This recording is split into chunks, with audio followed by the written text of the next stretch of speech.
Pour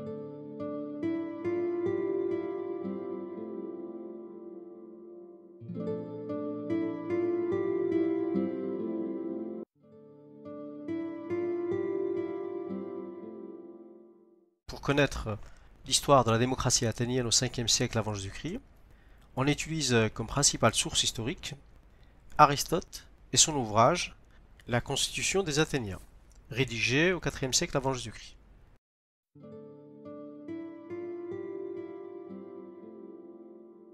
Donc avant d'aller plus loin, il faut définir l'objet d'étude, ici la démocratie. Donc je vous rappelle que la démocratie, c'est un système politique dans lequel le pouvoir appartient au peuple. Et ici à Athènes, le peuple vote les lois et élit ses chefs, les archontes.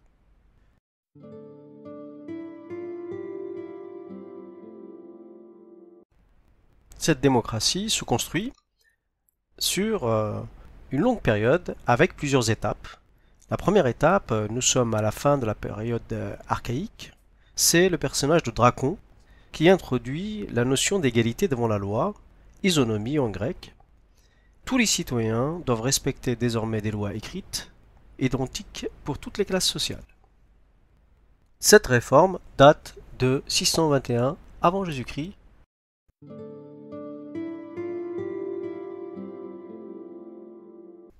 La deuxième étape de la construction de la démocratie athénienne, on la doit à Solon, qui est élu archonte en 594 avant Jésus-Christ.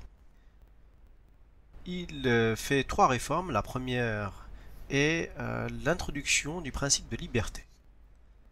Il interdit la mise en esclavage des citoyens pour dette, et désormais, la qualité de citoyen suppose la liberté.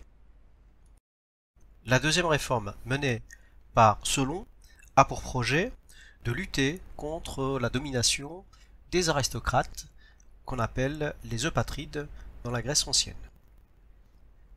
Il crée 4 classes sociales en fonction non plus de la naissance, de l'appartenance à une famille, mais en fonction des revenus. Chaque classe sociale a des droits et des devoirs, par exemple dans le domaine militaire. La première et la deuxième classe doivent s'équiper pour pouvoir combattre en tant que cavaliers sur le champ de bataille.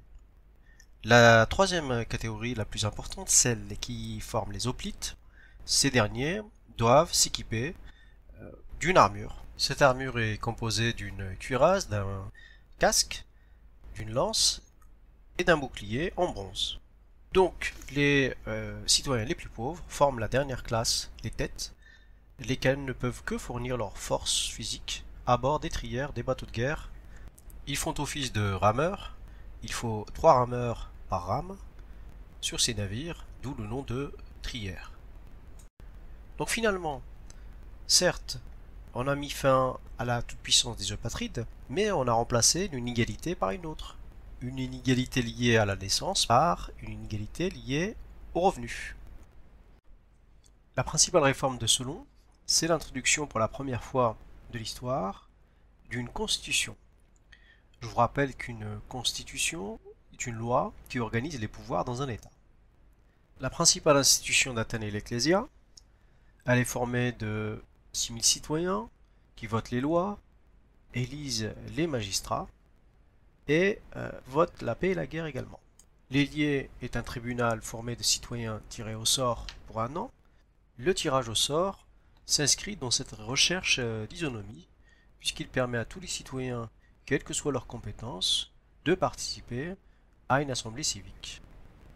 Les élections, quant à elles, favorisent les citoyens les plus compétents, et la principale compétence à Athènes, c'est l'éloquence. Il faut savoir parler à la foule pour la séduire et la convaincre pour voter ses projets de loi.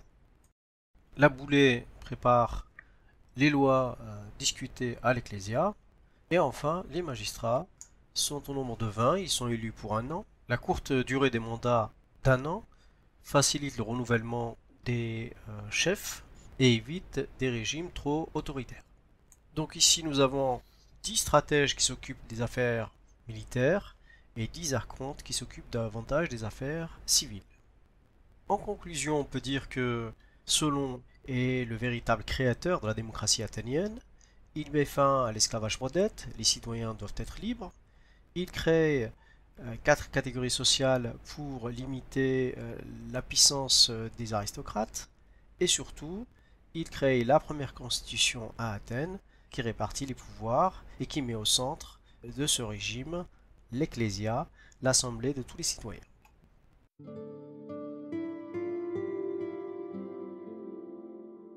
La démocratie athénienne s'inscrit également dans l'espace de la cité.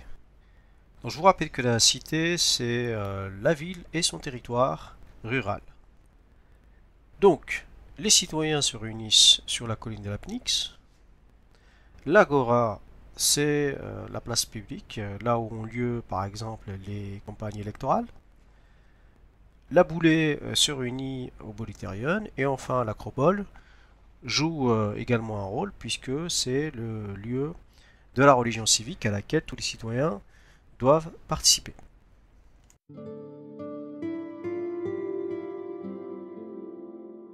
La démocratie athénienne utilise également des objets. Par exemple, pour garantir l'égalité de temps de parole à l'Ecclésia, on utilise la clepsydre, qui est une horloge à eau. Et puis, on utilise aussi des jetons qui garantissent le vote secret dans certaines assemblées, comme au tribunal de l'Héliée.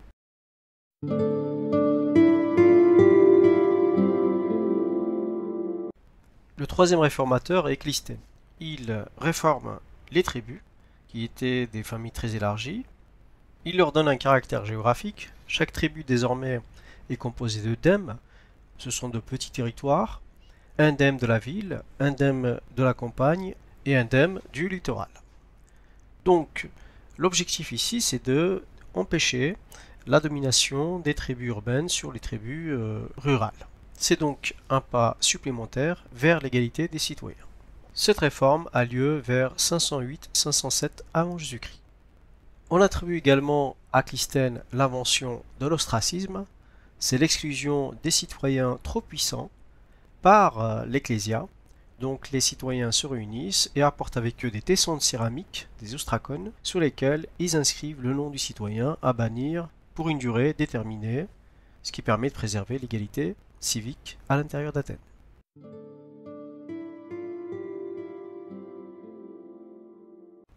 Enfin, la dernière réforme, on la doit à Périclès, stratège maintes fois réélu à Athènes.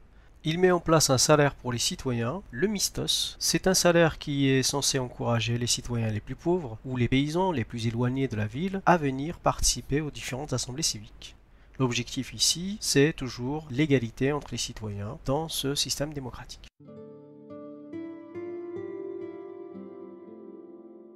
Cette démocratie athénienne présente pour autant des limites, puisque les citoyens ne représentent que 10% de la population. Les femmes n'ont pas le droit de citer, elles transmettent la citoyenneté mais ne participent pas aux assemblées civiques. Les métèques, généralement des étrangers grecs qui résident dans la cité, n'ont pas non plus le droit de vote, sans oublier la présence de très nombreux esclaves au service des Athéniens. Donc nous avons affaire à une démocratie qui prône l'isonomie, l'égalité, mais cette égalité est réservée à quelques-uns. Voilà, je vous souhaite une bonne continuation. Vous pouvez relire la vidéo autant de fois que vous voulez si vous souhaitez réviser. Et puis n'oubliez pas de vous abonner et d'appuyer sur le bouton des notifications. A bientôt. Et pourquoi pas laisser un pouce bleu.